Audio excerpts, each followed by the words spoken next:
Welcome to our channel. Today we how to connect TipRanks portfolios to investment watchlists, beginner guide step by step clearly. To connect TipRanks portfolios to investment watchlists, start by logging into your TipRanks account. Navigate to the dashboard where your portfolios are displayed. Select the portfolio you wish to connect to your watchlist. Once in the portfolio view, locate the watchlist option. Click on the watchlist button. You will see an option to create a new watchlist or connect to an existing one.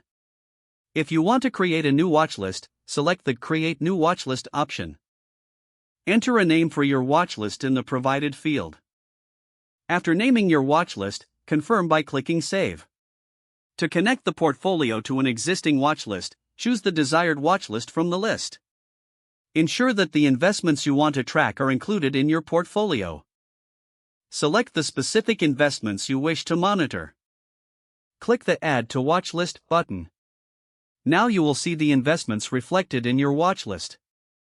You can repeat this process for any additional portfolios you wish to connect. To view your connected watchlists, navigate back to your dashboard. Check the Watchlists section for an overview of all your connected lists.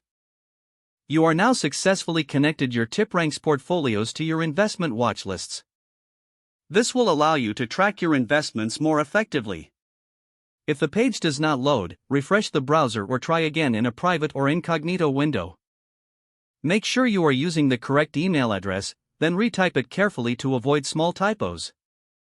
If your password is not accepted, use the reset option and create a new strong password you can remember.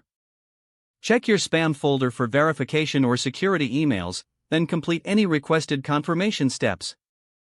Enable two-factor authentication if available to improve accounts. After signing in, review your profile details so your contact information and settings are accurate and current.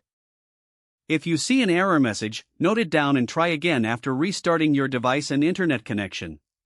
Log out when you finish, especially on shared devices, to keep your account and payment information secure. If the page does not load, refresh the browser or try again in a private or incognito window. Make sure you are using the correct email address, then retype it carefully to avoid small typos. Don't forget to like this video and subscribe to our channel for more step-by-step tech guides.